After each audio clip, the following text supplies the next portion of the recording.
With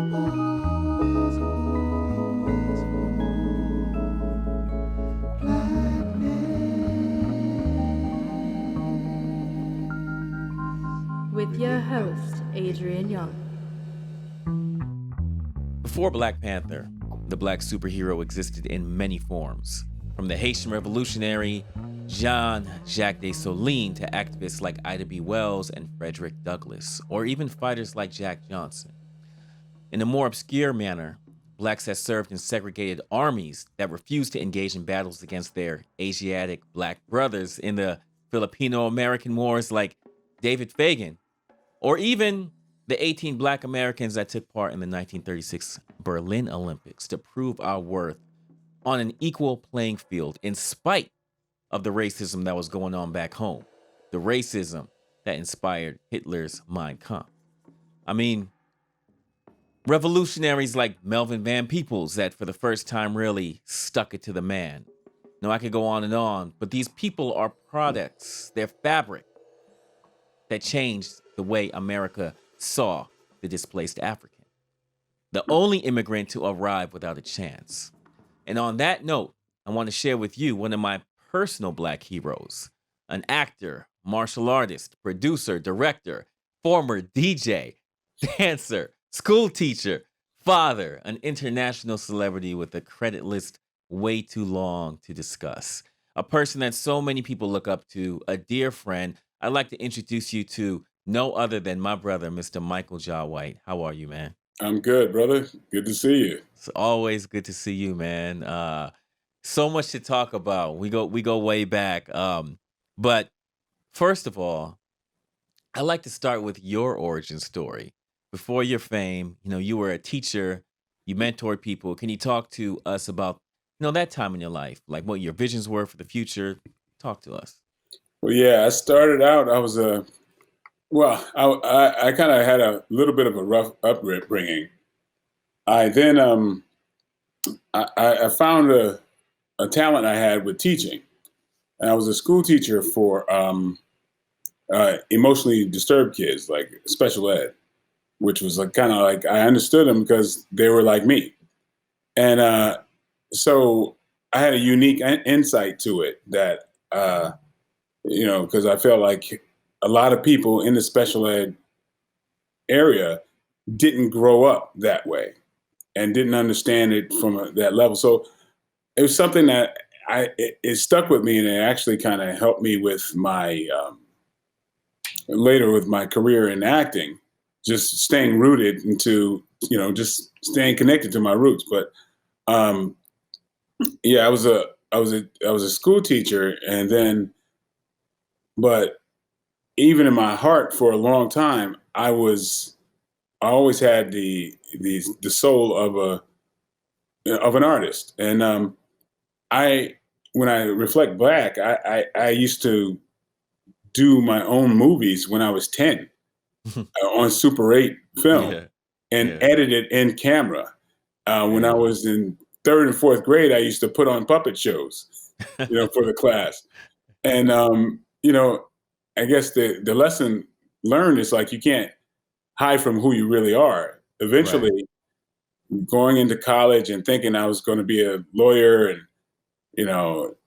a few other things, and I know somebody else who kind of went that route. Yeah, exactly. Yourself, exactly. Right? Yes. And then to realize that, man, all this while I'm taking all these courses to do the right thing, the intelligent, logical thing for success.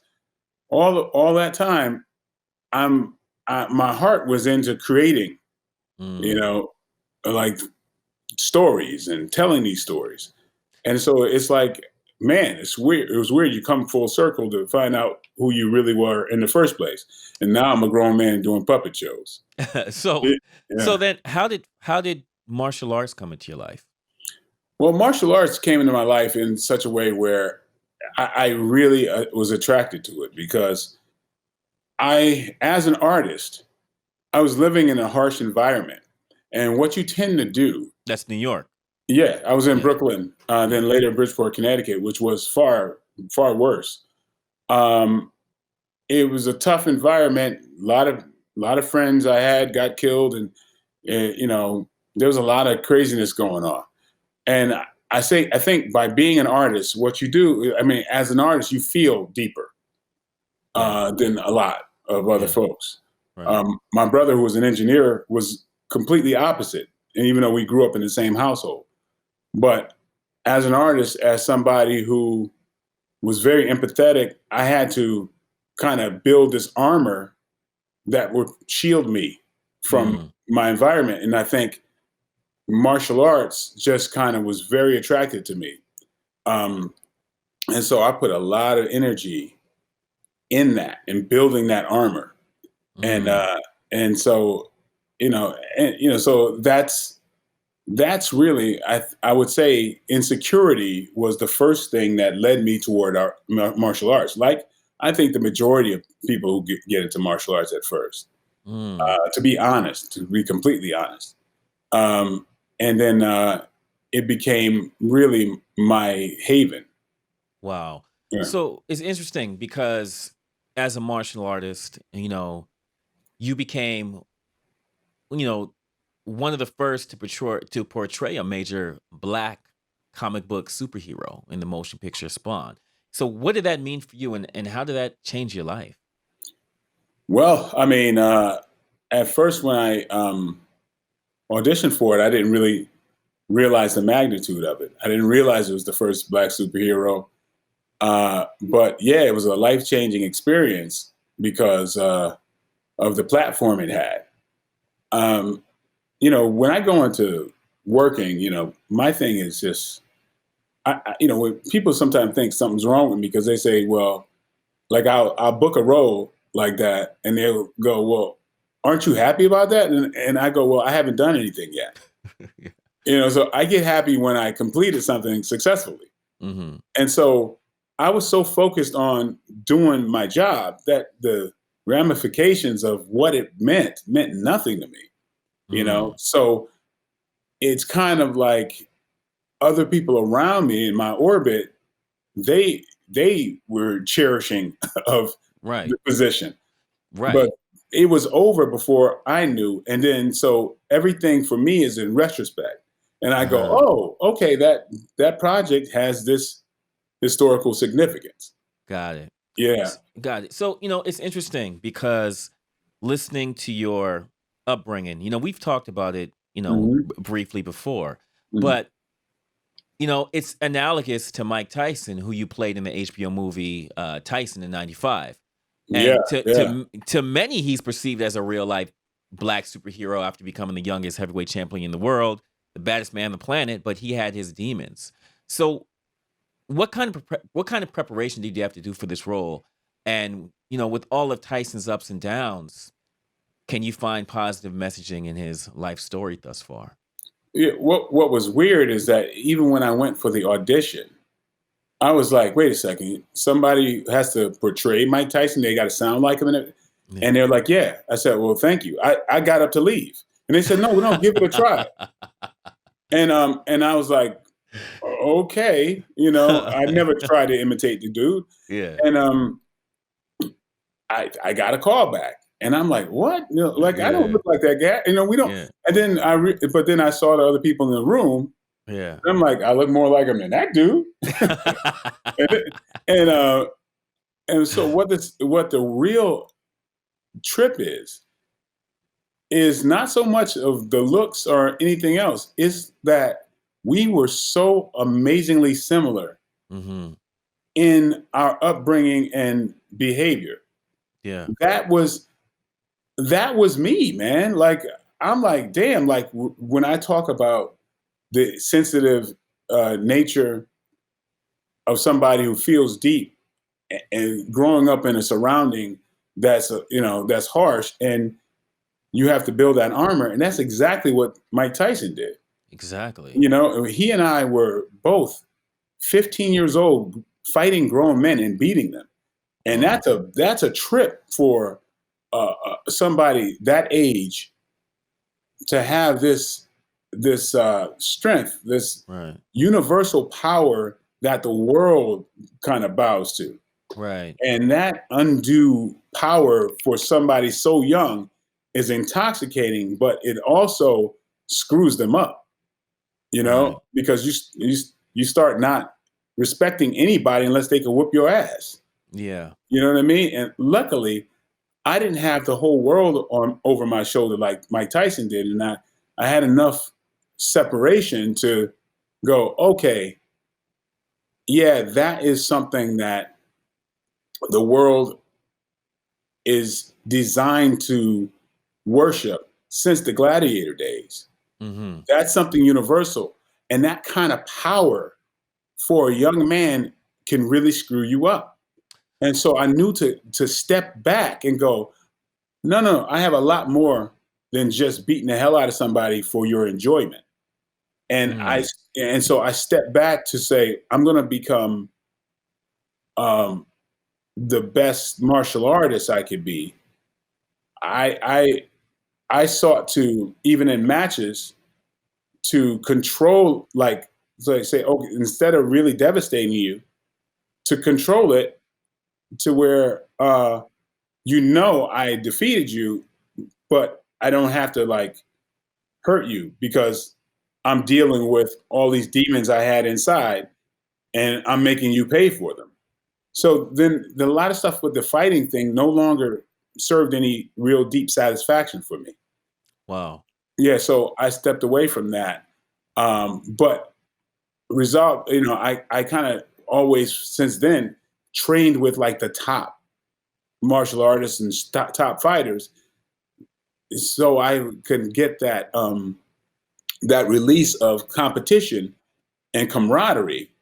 But it was never. It was no longer about me, somebody paying for me not having a father, or Right. you know what I mean, or just you know it's weird because growing up that way, there's a lot of dark thoughts. There's a lot of pain. But like I think with my acting, I tapped into the sources of everything.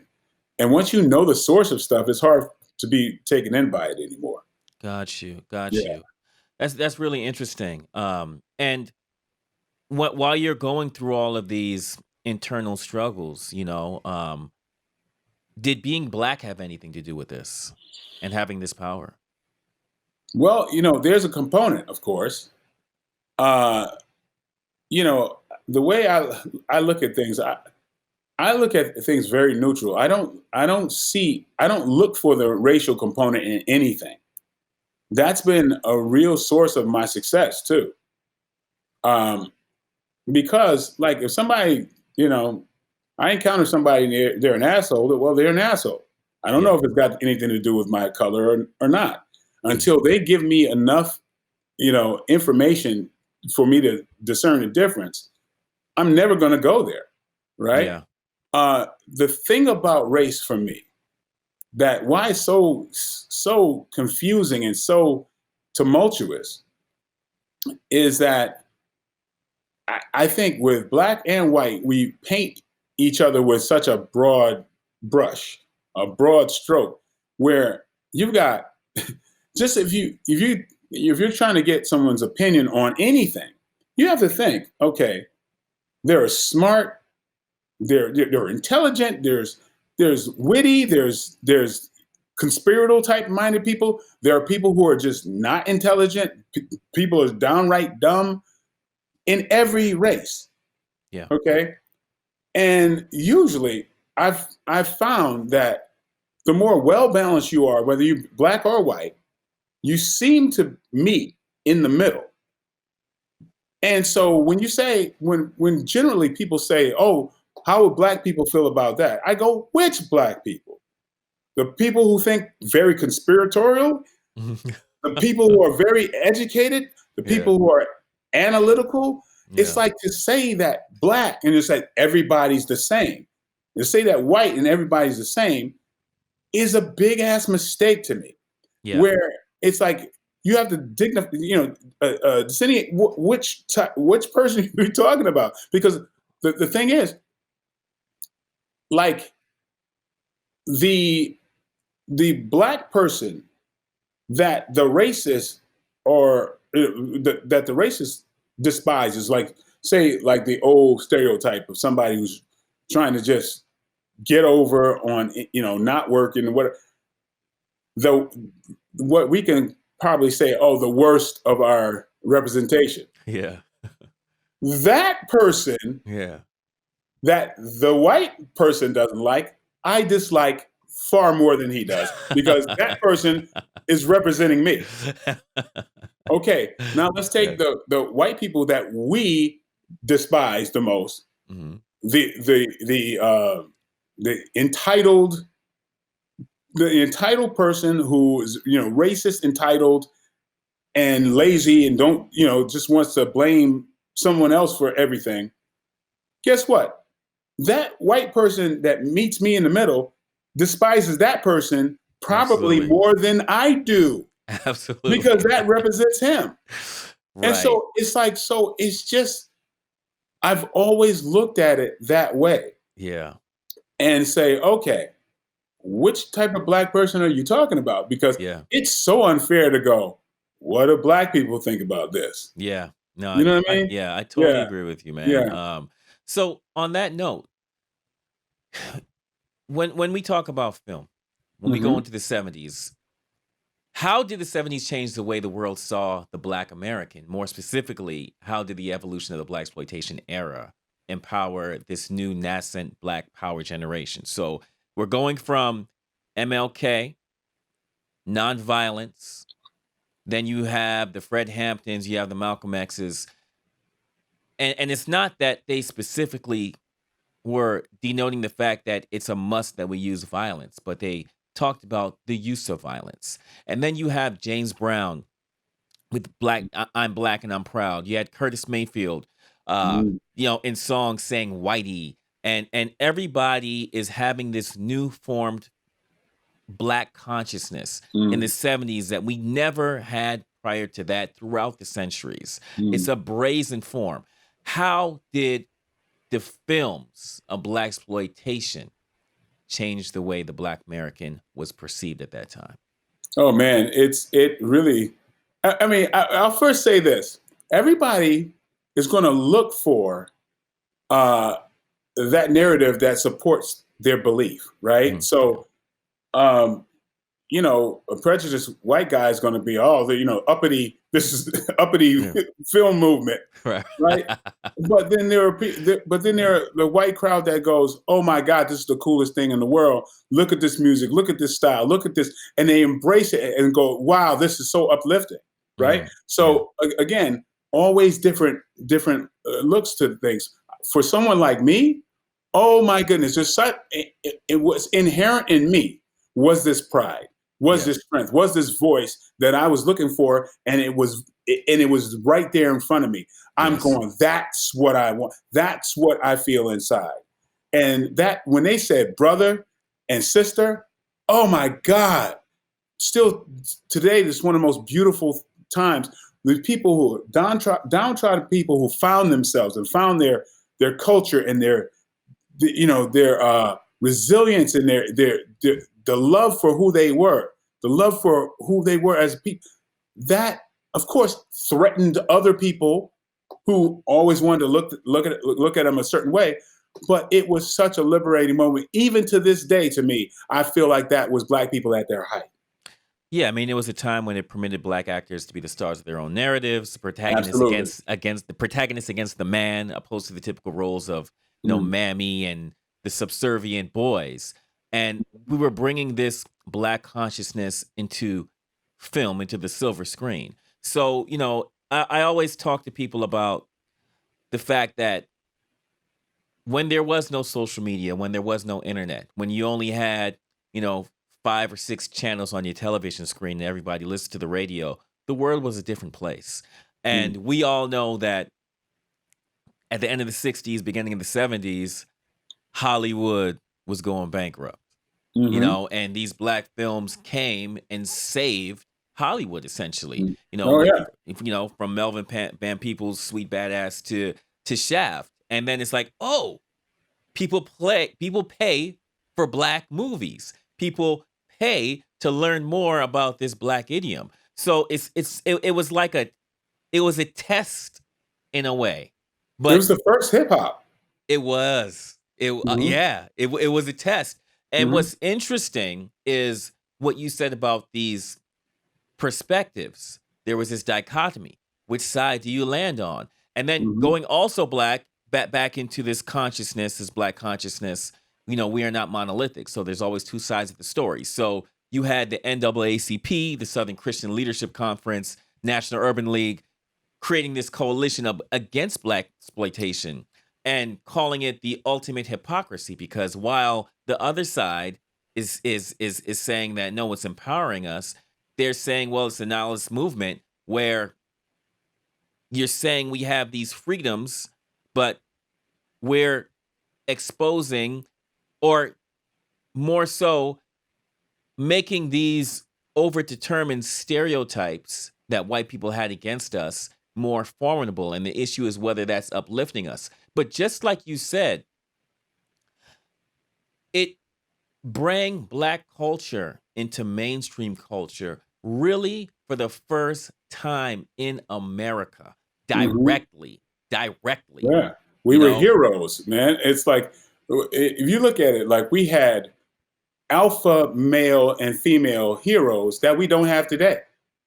Yes. We don't have them today. If you think about, okay, every white sitcom, television show, movie, every one of them have alpha male and female leads. Yes. Good looking, gets the girl, triumphs in the end. And today we have very few that in our hue that represent that. Right. For decades, we've had Denzel Washington as the preeminent Yeah. representation, whereas in the '70s, he would have just been the Sidney Poitier. Exactly. But why is there but, only but, just one? but yeah, Why but can't you give me where's the Calvin Lockharts, the Yes. Jim Brown, Fred Williamsons? Exactly. I mean,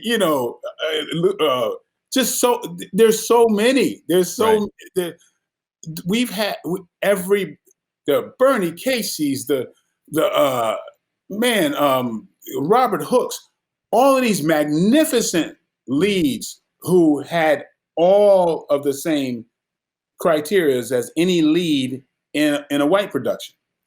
And Absolutely. then you had the Pam Greers and Tamala Dobsons, Gloria Hendry. Where is that now? So you just think about it. There's been systematically that that more uplifting that the one that you aspire to be has been somewhat hidden from us.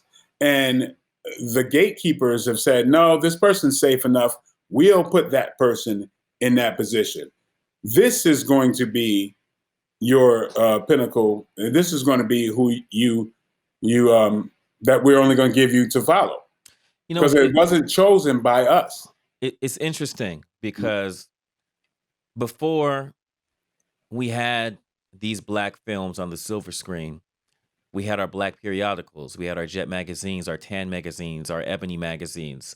Mhm. These magazines that showed another side of black culture that edified us. And when we have these films, there is value in seeing us on the screen, even if it's from the vantage point of just mere social commentary, right? Mhm. So, two of our favorites black exploitation movies, The Mac to even a Black Caesar, right? Mhm. You have these black protagonists not necessarily having the moral turpitude that we prefer, but they are still a lead in a movie, and they're showing a side of the black culture that you don't really get to see. They're showing why, blacks have these insurmountable obstacles that they're trying to get ahead of. They're It's seeing ourselves on screen, man. Well, keeping all else like fair, uh, yeah, they were pimps like the Mac, Willie Dynamite, all that, right? Well, Butch Cassidy and the Sundance Kid, they were Confederate, you know, they were Confederates. Josie Wales was a Confederate. Like he's somebody who was fighting on the side of the Confederacy. Yeah. A lot of the heroes were from the South, the gunslingers and all that type of stuff. Yeah. Keep it all else fair. At a time where Black men were just tossed to the side, basically, you couldn't be in the household. It was safer for the white establishment to hire the woman and not have to deal with that old black buck syndrome still. And Black men were just basically castrated by society. And so our Robin Hoods were in the form of these men who were trying to get by, by any means necessary.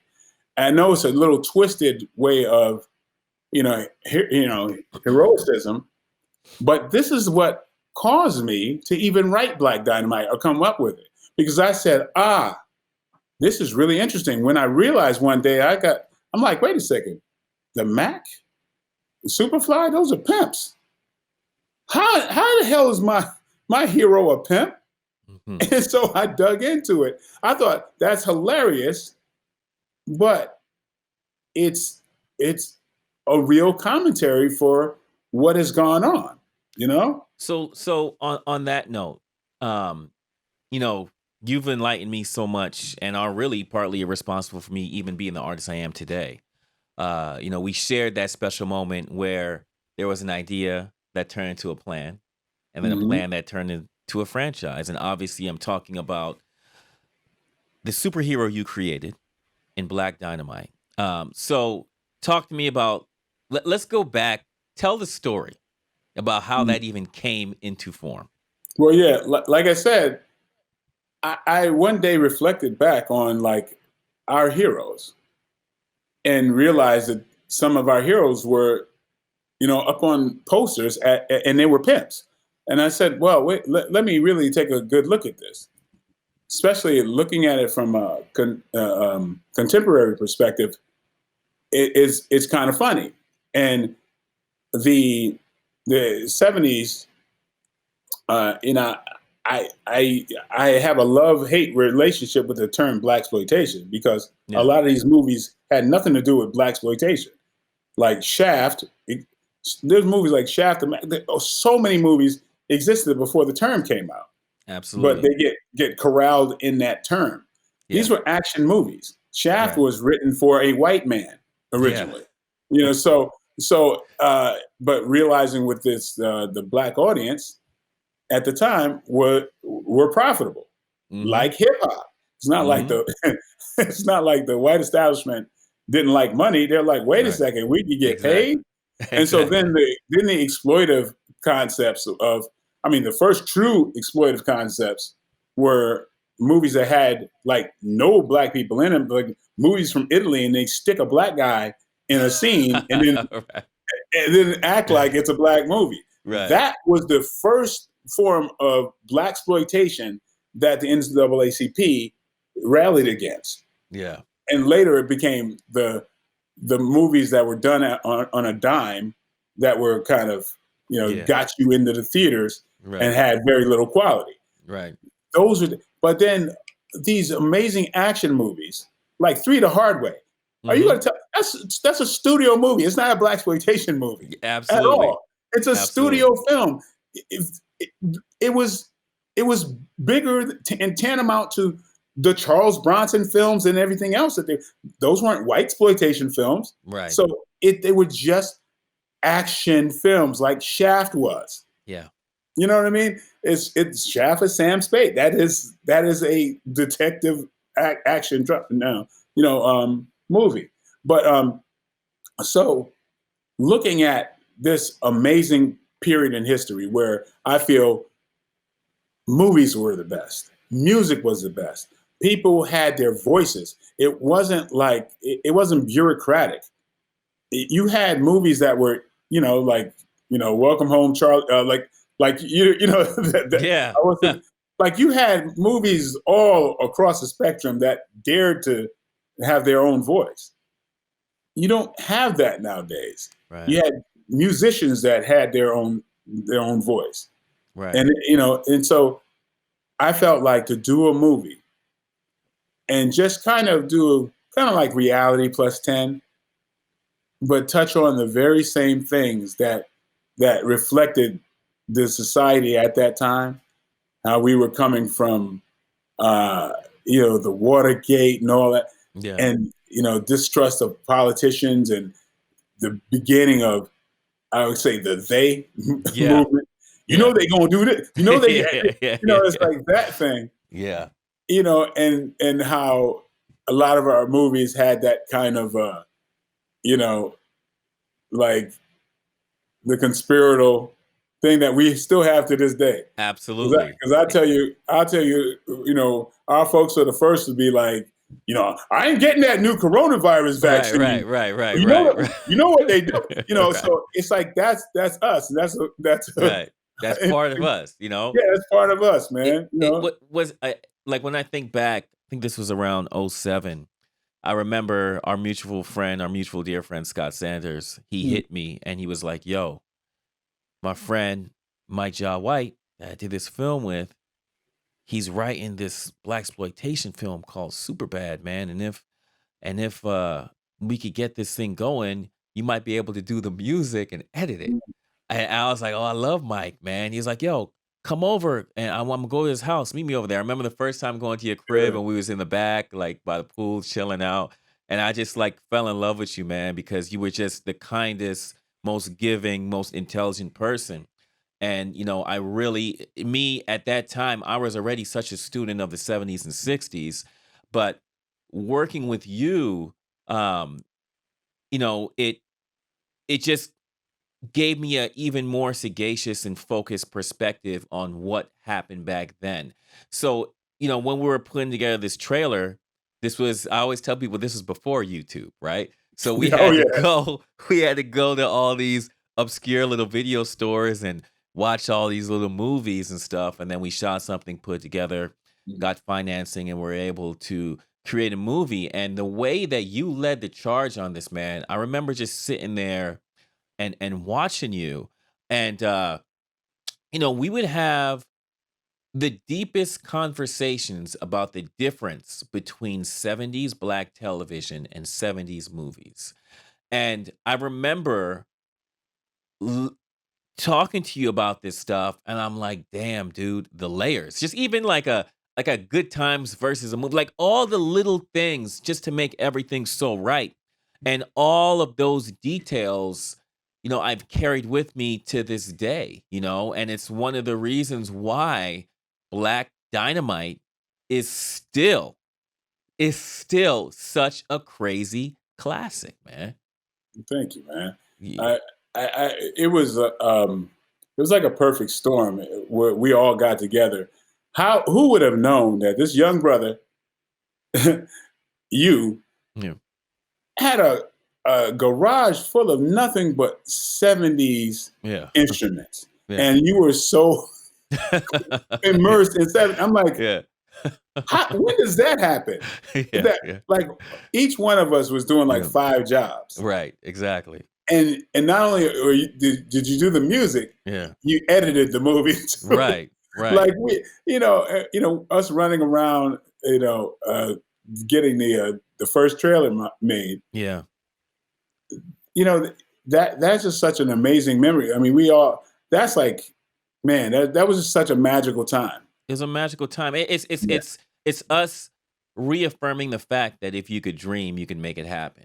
Because that trailer was put together to show a potential financer, John Steingard for Ars Nova, that, hey, you might want to check this out. And he saw the trailer and he's like, yo, this is cool, but what is this? And they're like, no, we just shot that. It's like, yo, what? Okay, let's put this together. Yeah. But he said, what? He said, what is, why did you send me a blaxploitation movie trailer? And we said, look at it again. That's me and Tommy Davidson. And he looked at it again and was like, oh my God. And he got it. Yeah. Dude, yo, like just even going back, I remember when we were shooting the trailer, that was the first time I met Tommy, and you Mhm. tell he's like, yo, man, I love Tommy. He's a character and a half. And meeting him, and he was so damn funny. I remember when we were shooting in Hollywood, Uh, he came late. He parked his car in the red. I'm like, bro, you ain't gonna move. You're gonna get a ticket. He's like, no, I feel good about this. Don't worry about it. Let's just shoot. And he didn't even get a ticket. I'm like, all right. And Tommy always brought that energy. And I remember editing. mm, One of the most difficult things for me personally, editing, was that Tommy was so funny on all the various takes. It was mm, hard to figure out which take to use. You mhm, know what I'm saying? And then also, I knew how funny you were, but like you could stop everything and just be a stand-up comedian, bro. You can literally stop everything and just do that. Like there's so much funny things that happen on set that were translated into just being part of the film. Like it's just the memories was just insane. mm, Another memory, something that really tripped me out and just goes back to your attention to detail. I remember the first time that the bar scene was cut when you were fighting everybody in the bar. And I remember I did this thing where like I cut up all these pieces and made it like so cool and all these different vantage points. And you're like, nah, dude, we shot that as one take. They shot mm, that as one take, just like how like Bruce Lee would do back in the day, and all mhm, the really great martial artists would do back in the day, because if you weren't that good, you couldn't do it in one take. And I saw mhm, that, I was like, holy shit, that mm. is right. And then, like all these things I learned from you, man, it's just so crazy. And it's all right there on film. And something that is also interesting is watching the newer generations watch Black Dynamite and for Mhm, them to pick out what is funny to them. You know what I'm mhm, saying? Because they didn't necessarily grow up watching the Superfly or the Mac, but like there's things that translate to them. For example, like the mic hanging down from the mhm, top of the screen. They think it's funny, and I ask them why. They're like, I don't know, it's just funny. And I'm like, oh, you don't mhm. realize that in those films back then, they used to actually have that happening in these low budget films, you know? So Right, it's funny, man. Just, going back to those times. right. I think about it as I didn't grow up with those movies. Technically, I sought those movies out. I'm Yes. not that old, so Yes, so absolutely. so Yes, yes, yes, yeah, yes, yes. So the majority of blaxploitation movies I Yeah. saw were Yeah. on VHS. Same here. Yeah, I saw some like third showing of things in the theaters when I used to watch kung fu movies or whatever. Right. But yeah, it's so in the same way, it was just this magnetic force for me. It is so for other generations, and so the color scheme, Mm. the the the sometimes the manic way of shooting, sometimes the mistakes, all that type of stuff. It's like I wanted to preserve it the same way it was when I saw it. You Well, know. well, I always say that hip hop is a conduit to the past because it's the bricolage of our culture. And like what brought me to these films is hip hop. All the Mm-hmm. samples from Ice-T to Dr. Dre to Snoop, they're sampling all of these films. I'm like, yo, what are these films? So I remember we would just go to rent these VHS tapes and just sit there and watch them over and over. And they were just as cool as they were funny to us, you Yeah. know? And it's just part of our culture. But something else that I really learned from you in Black Dynamite and, talking to you about the script and perspective is that one thing you always said is that you did not want to emasculate yourself. And when you said that to me, it led me in the direction of reading about the emasculation of the black man, even to times of slavery, where with blacks being castrated, the fear of the white man's fear of the white woman wanting to be with the black man. So therefore, what do? You embarrass him, you emasculate him, you whip him, you put him in a dress, all this stuff. Can you talk to me about your firewall or the firewalls you placed against the emasculation of the Black Dynamite character? Yeah.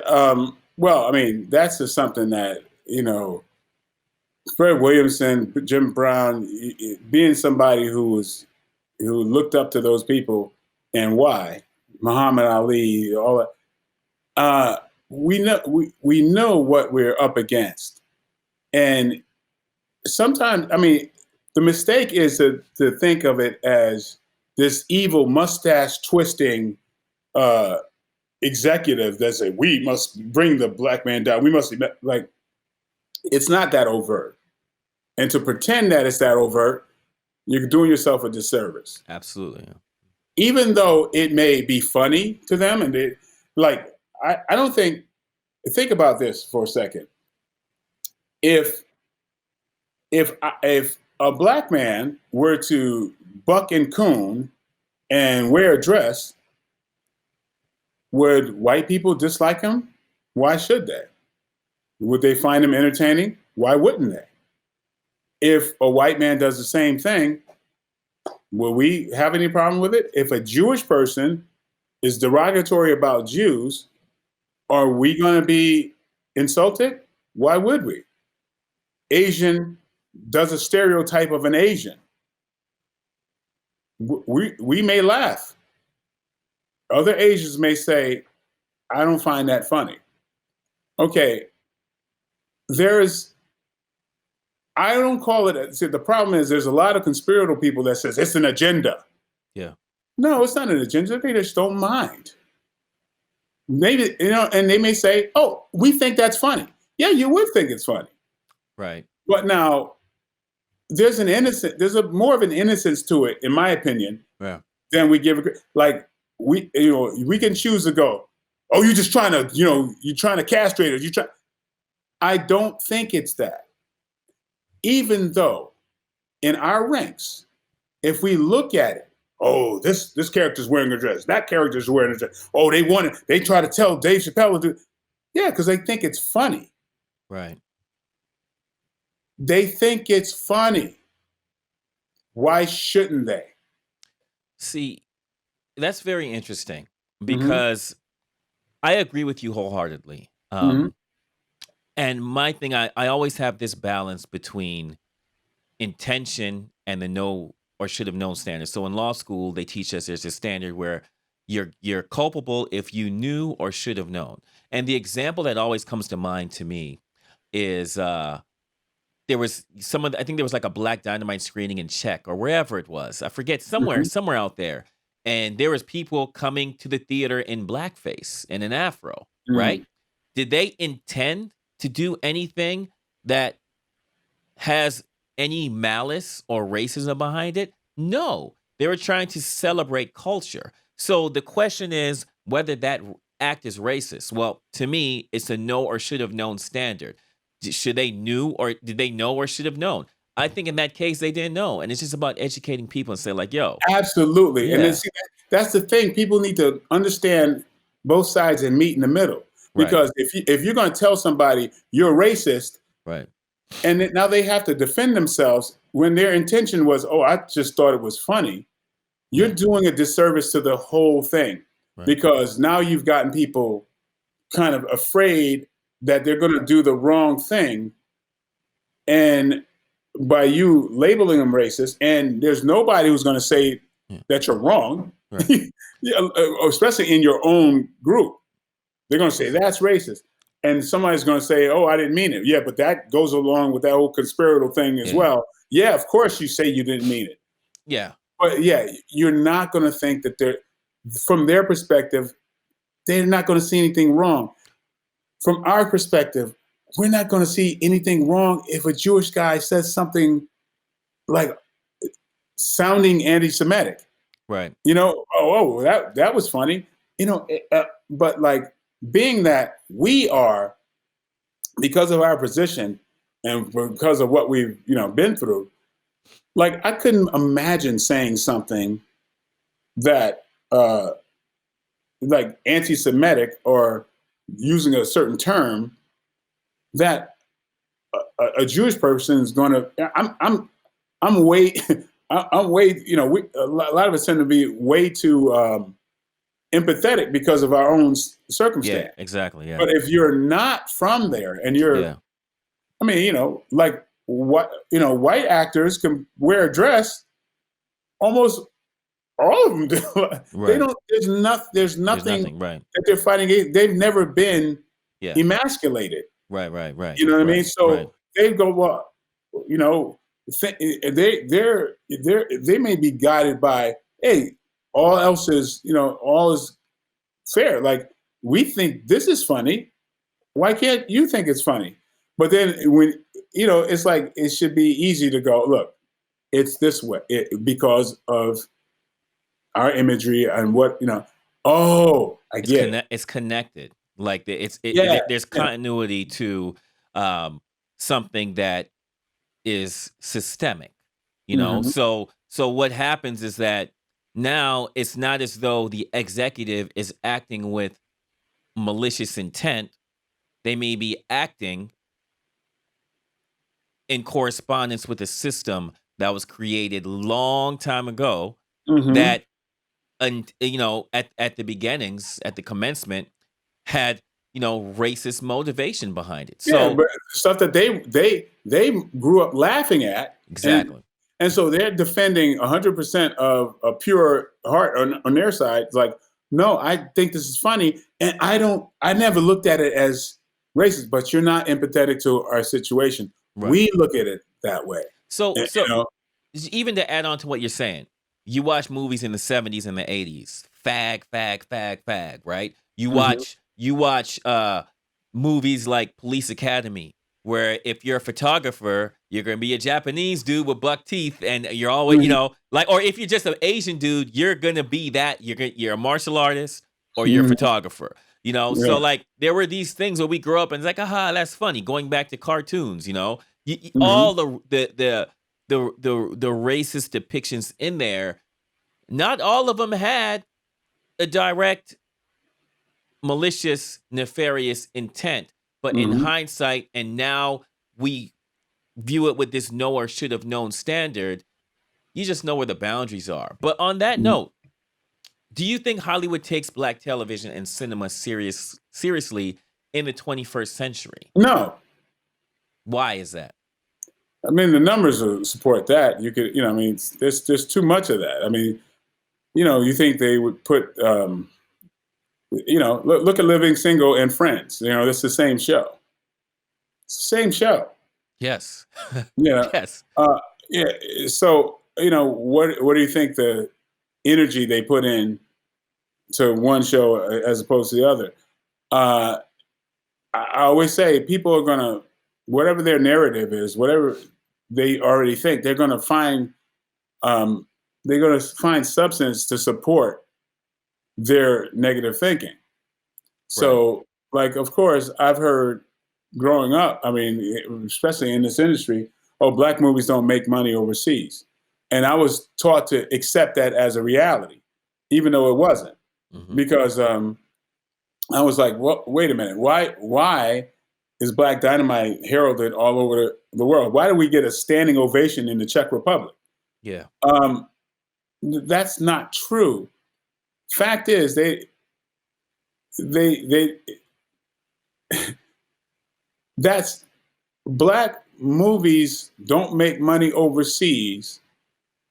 It's a kind of a cherry picking moment in there because black action movies always made money overseas. So saying black movies don't make money overseas, you can say the same for white movies. White movies don't make money overseas. You know why?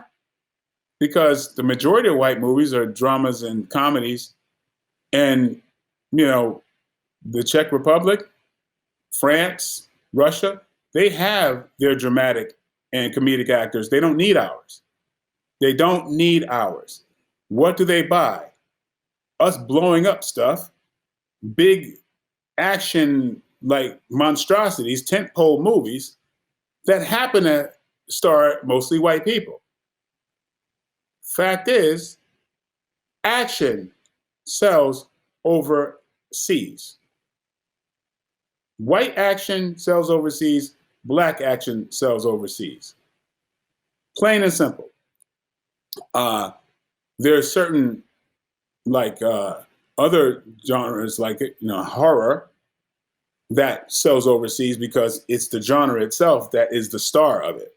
Yeah. But I learned throughout my career, and believe me, there's a lot of household names that can't get movies done because they don't know who the hell they are overseas, but everybody knows who they are here. Right.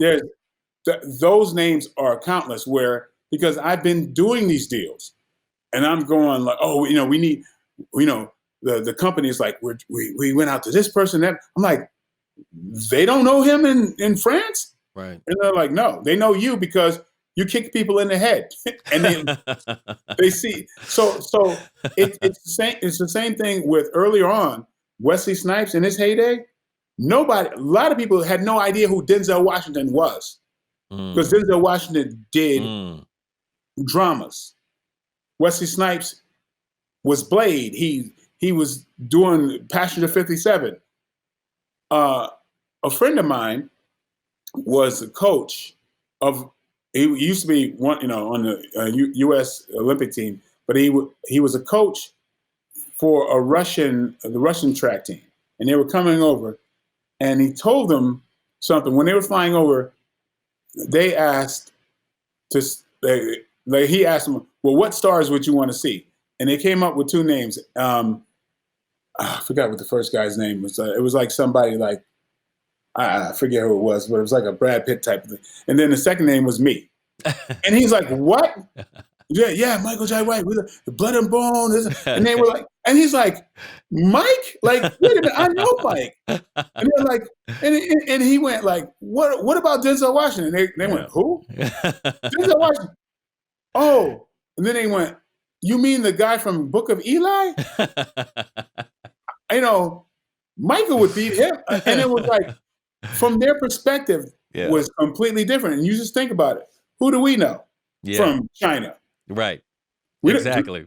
Can we name a Chinese dramatic actor or a Chinese comedian? Exactly. No, but we know who Jackie Chan and Jet Li is. Exactly. From Belgium. The only guy we know from there is Jean-Claude Van Damme. Why? See what I'm saying? You know what's interesting, man? And this is something that I battle with as an artist and composer and something I think about. Now, if you are a white executive, your job is to bring money into the company. That is your job, right? That when you're these gatekeepers. And a big part of your job is to follow your heart and your intuition. So, what I think is that a lot of these white people in these positions don't understand the Black culture or the Asian culture or the Latino X culture. It's hard for them to make those intuitive decisions. Absolutely. So when we say, hey, we need more people of color in these positions so that we have better representation, that's more so why we're saying it, because just like you said, there are things that happen that if you look on paper can seem racist, but a lot of it is just innocent as far as them making these decisions. Absolutely. Like one of the things that really changed my career was when I sat here, when I came, it was the 90s and it was the height of B action movies, martial art movies.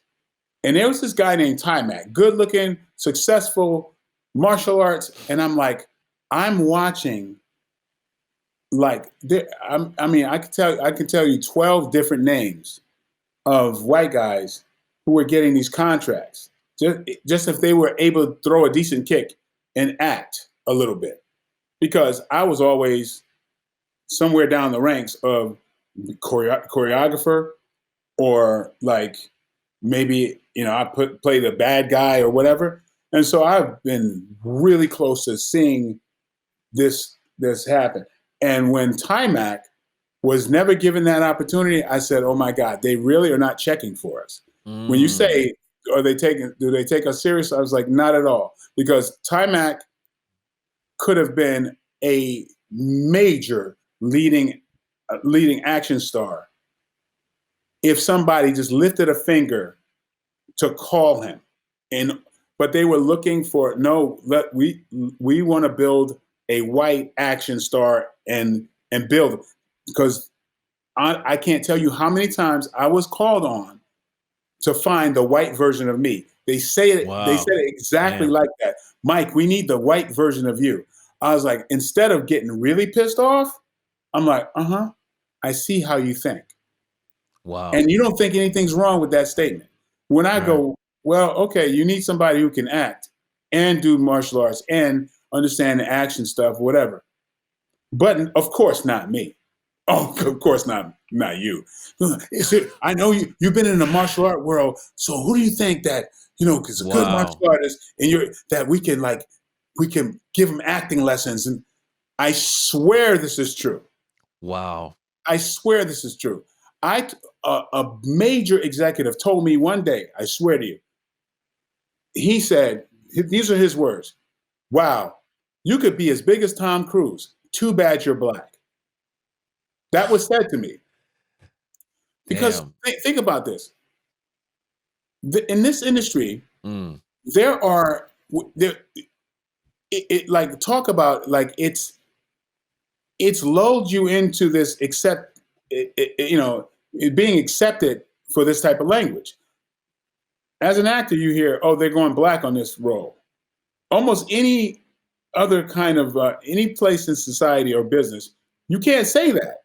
It was acceptable to hear that from my own manager. We're going to see if we can. Maybe they'll go black on this one. Maybe I can get you in on this, because of everybody you succumb to this idea that, oh, well, they got to sell the movie, so they got to go white here, like, as an accepted thing, even in the face of the fact that Wesley Snipes was an international movie star. And I would go, Greg, what are you talking about?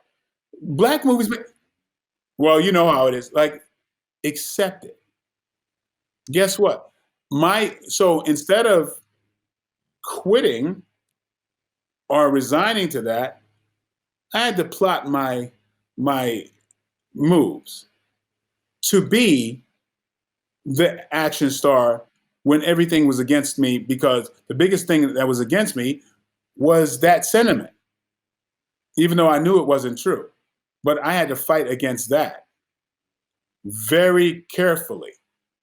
That's Right? deep. That's deep. That's why whenever I did a movie that was overseas, no matter what, I got my ass over there to help promote the movie, even if I was on my own dime, because I knew if I'm in their faces and respecting that we're all trying to get this movie moving together, I will have more of those opportunities. These circumstances speak volumes towards just the institutionalized injustice. I mean, the silver screen represents pop culture. It represents, what influences people around the world. And when we're not allowed to be one of those people, we're not allowed to show our side of the story. And just going back to Blaxploitation, that's why it is both of us, one of our best times, if not the best time for Black culture as far as media is concerned, period. Mm-hmm. And in closing, one of the things I love about hanging out with you, man, is the stories. You have so many. Like, we need the Mike Ja White book, volume 1. We'll just start with volume 1. One of the things I would like to talk about is, I always have this thing where I feel like us as artists, it's a divine infusion of thought. I feel like God puts something into us, and that is separated from some of the decisions that we end up making. And I'm bringing this concept to you and your relationship with Rick James before he passed. He was another Black superhero of ours that started making some bad decisions and left us too early. Can you talk to us about your opinions of just really what went wrong and how we lost this hero?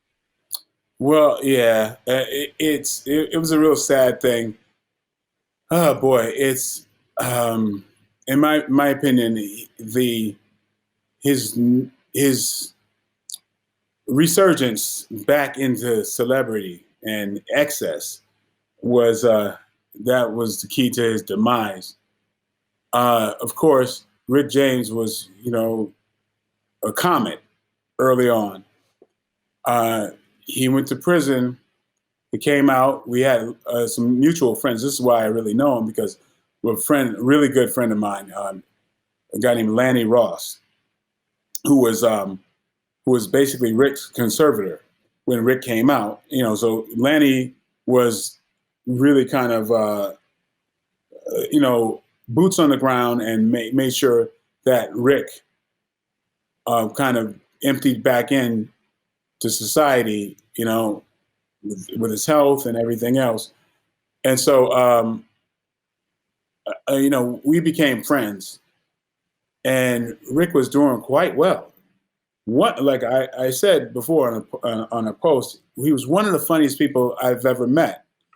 And it's just that, like, he was just so quick. And it wasn't a thing because he's a star and then people tend to laugh if he's making an attempt at humor.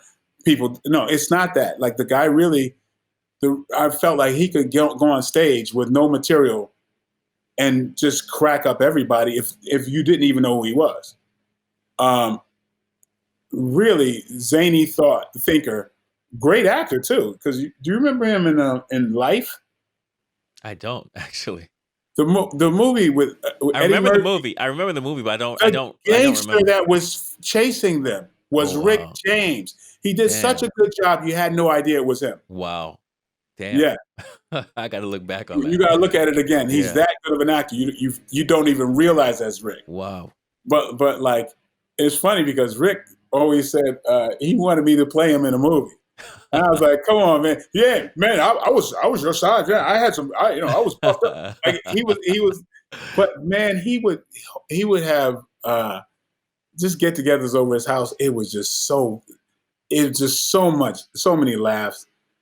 But we used to play pool all the time. He lived in Chatsworth, not far from me. After that Dave Chappelle sketch just kind of hit. And, because he had been doing like smaller rooms, he was doing really well. He was doing like things like at House of Blues, and him and Tina would tour around and do events. And he was healthy. He was working out. He was doing all that stuff. And we used to talk a lot about, that, working out and what to eat and everything. When after the Rick James bitch sketch, I started seeing him out everywhere on red carpets. You could tell he had been under the influence. Yeah. Yeah, and it just, I think that adulation to that level that he resigned to as part of the past, came back, and so came the demons, and that's, I believe, what took him out. Got you. Mm-hmm. All right, brother. I love you to death, man. It's always good to talk to you. Thank you for being part of this, man. Really appreciate it, bro. Thanks for having me, man. And we got more to do, bro. Yeah, we do.